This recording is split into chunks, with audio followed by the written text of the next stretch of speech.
ఈ రోజు ఈ వీడియోలో రణం ఆర్ఎం తరవల్ అనే సినిమా గురించి మాట్లాడుకుందాం. వైభవ్, తాన్యా హోప్, నందిత శ్వేత లీడ్స్ గా షరీఫ్ డైరెక్షన్ లో వచ్చిన ఇన్వెస్టిగేషన్ క్రైమ్ థ్రిల్లర్ ఇది. మరి ఈ సినిమా స్టోరీ ఏంటి, అది చూసాక నాకేమనిపించింది అనేది ఇప్పుడు తెలుసుకుందాం పదండి. ముందుగా ఈ సినిమా స్టోరీ ఏంటంటే, ఈ సినిమాలో మన హీరో శివ ఒక ఫేషియల్ రీకన్స్ట్రక్షన్ ఆర్టిస్ట్ అన్నమాట. అంటే పోలీసులకు ఎప్పుడైనా గుర్తుపట్టలేని విధంగా మారిపోయిన డెడ్ బాడీస్ దొరికినప్పుడు వాళ్ళు మన హీరోని పిలిస్తే వాళ్ళు బతికున్నప్పుడు ఎలా ఉండేవాళ్ళు అని యాక్యురేట్ గా బొమ్మ వేసి ఇస్తూ ఉంటాడు అనమాట. అలా రీసెంట్ గా పోలీసులకి 3-4 రోజులుగా నీళ్లలో ఉండి ఉండి ఉబ్బిపోయి గుర్తుపట్టలేని విధంగా మారిపోయిన ఓ అమ్మాయి బాడీ దొరుకుతుంది. యాజ్ యూజువల్ గా వాళ్ళు మన హీరోని పిలిచి బొమ్మ వేయించుకుంటారు. కానీ అలాంటి అమ్మాయి మిస్ అయినట్టు ఎక్కడ ఏ స్టేషన్ లో కంప్లైంట్ రిజిస్టర్ అవ్వదు.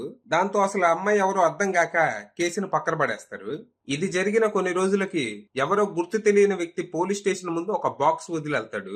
ఆ బాక్స్ లో ఓ 2 కాలిపోయిన మనిషి కాళ్లతో పాటు ఓ సగం కాలిన మాస్క్ దొరుకుద్ది. ఆ షాక్ నుంచి పోలీసులు తేరుకునే లోపే సిటీలో వేరు చోట్ల అలాంటి బాక్సులే ఇంకో 2 దొరుకుతాయి. ఓ బాక్స్ లో ఏమో చేతులు, ఇంకో బాక్స్ లో ఏమో జస్ట్ అప్పర్ బాడీ ఉంటది. అవి కూడా కాలిపోయి ఉంటాయి.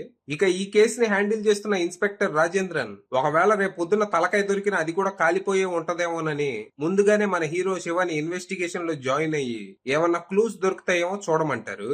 అలా క్లూస్ కోసం తన ఇన్వెస్టిగేషన్ స్టార్ట్ చేసిన మన హీరోకి ఆ కాలిపోయిన బాడీ పార్ట్స్ ఒకళ్ళవి కాదని ముగ్గురు వేరు మనుషులు అని తెలుస్తుంది. అలాగే కొన్ని రోజుల క్రితం నదిలో ఉబ్బిపోయి దొరికిన అమ్మాయి బాడీకి ఈ కాలిపోయిన బాడీలకి మధ్య ఒక లింక్ బయటపడుతుంది. కానీ ఆ లింక్ ఏంటో తెలుసుకునే లోపే ఇన్స్పెక్టర్ రాజేంద్రన్ మన హీరోని కేసు నుంచి తీసేస్తాడు. అలాగే ఇన్వెస్టిగేషన్ లో అస్సలు ఇన్వాల్వ్ అవ్వద్దని గట్టిగా చెప్తారు. దాంతో విస్తుపోయిన మన హీరో అసలు ఏం జరిగిందా, ప్రాబ్లం ఏంటా అని తెలుసుకుందామని స్టేషన్ కి వెళ్తే అక్కడ ఈ కేసుకి సంబంధించిన ఆధారాలన్నీ మాయమయ్యాయని, వాటితో పాటు ఇన్స్పెక్టర్ రాజేంద్రన్ కూడా కనపడకుండా పోయారని తెలుసుద్ది.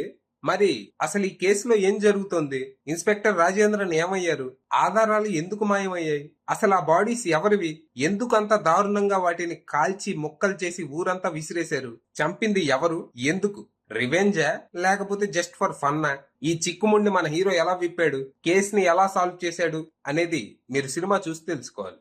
ఇక ఈ సినిమా చూసాక నాకేమనిపించిందంటే, పర్లేదు, బానే ఉంది. రీసెంట్ టైంలో విచ్చలవిడిగా వస్తున్న ఇన్వెస్టిగేషన్ థ్రిల్లర్స్ లా కాకుండా కొంచెం కొత్తగా ఏదో చేద్దామని ట్రై చేసి చాలా వరకు సక్సెస్ అయ్యారు.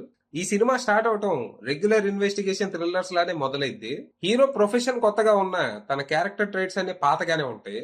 లైక్ హీరో తన భార్యను కోల్పోయాడు, ఒంటరిగా బతుకుతున్నాడు, మూడీగా ఉంటాడు. ఇలా బేసిక్ గా ఇన్వెస్టిగేషన్ థ్రిల్లర్స్ లో హీరో క్యారెక్టర్లు మేజర్ గా ఎలా ఉంటాయో అలాగే ఉంటుంది. కాకపోతే ఇక్కడ హీరోకి అడిషనల్ గా ఇంకో ప్రాబ్లం ఉంటది. అంటే ఓ యాక్సిడెంట్ లో హెడ్ ఇంజురీ అవటం వల్ల తనకి స్ట్రెస్ ఎక్కువైతే తన బ్రెయిన్ సడన్ గా ఆఫ్ అయిపోద్ది. లిటరల్లీ జస్ట్ అలా రాయిలా మారిపోతాడు. ఇది యాక్చువల్ గా మంచి ఐడియా, దీని చుట్టూనే ఒక సినిమా తీసేయచ్చు. అలాంటిది ఈ ఐడియాని ఈ సినిమాలో సరిగ్గా అయితే వాడుకోలేదు. అంటే అప్పటికే సినిమా కొంచెం ఓవర్ స్టఫ్డ్ గా ఉంటది, దీన్ని కూడా ఫుల్ గా ఎక్స్ప్లోర్ చేస్తే అప్పడం అయ్యేది. అసలు చెప్పకుండా ఉంటే ఏ గోళం ఉండేది కాదు. ఏదో యూనిక్ ఐడియాని దూర్ చేసినట్టు ఉన్నారు. ఇక ఇది పక్కన పెట్టేస్తే ఫస్ట్ హాఫ్ లో ఇన్వెస్టిగేషన్ అంతా మంచి ఇంట్రెస్టింగ్ ఉంటది. కాలిపోయిన బాడీస్ దొరకటం, ఇన్స్పెక్టర్ మిస్ అవ్వటం, తర్వాత కొత్తగా వచ్చిన ఆఫీసర్ తో కలిసి మన హీరో మిస్టరీని సాల్వ్ చేయడానికి చేసే ప్రయత్నాలు అన్ని బాగుంటాయి. ఇక ఇంటర్వెల్ టైం కి మనం మిస్టరీ సాల్వ్ అయిపోయిందేమో అనుకుంటాం, కానీ అసలు ఇంకా మొదలే అవ్వలేదన్నట్టు ఇంటర్వెల్ ట్విస్ట్ ఉంటది. ఇక సెకండ్ హాఫ్ విషయానికి వస్తే ఇక్కడ ఈ మర్డర్స్ వెనుకున్న మోటివేట్ అనేది బలంగానే చూపిస్తారు. అలాగే మానసిక ఆరోగ్యం సరిగ్గా లేని వాళ్ళకి ట్రీట్మెంట్ ఇవ్వకుండా వాళ్ళని ఎంకరేజ్ చేస్తే పరిణామాలు ఎంత దారుణంగా ఉంటాయి అనేది ఇక్కడ కొంచెం వాంతి వచ్చేలానే చూపిస్తారు. ఇదంతా బానే ఉంటది గానీ అసలు ఆ మర్డర్స్ ఎలా చేశారనేది అంత కన్విన్సింగ్ గా చూపించలేకపోయారు. ఏదో జస్ట్ అలా మామా అనిపించేశారు. దాంతో ఫస్ట్ హాఫ్ వావ్ థ్రిల్లింగ్ అనిపిస్తే సెకండ్ హాఫ్ ఓకే పర్లేదు అనిపిస్తుంది. కానీ ఓవరాల్ గా ఇట్స్ అన్ ఎంగేజింగ్ మూవీ.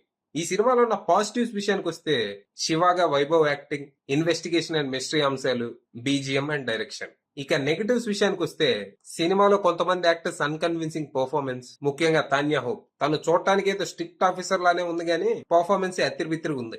అలాగే కొన్ని illogical scenes and technical issues. అంటే ఎందుకో మరి కొన్ని చోట్ల సినిమా లిప్సింగ్ సరిగ్గా లేదు.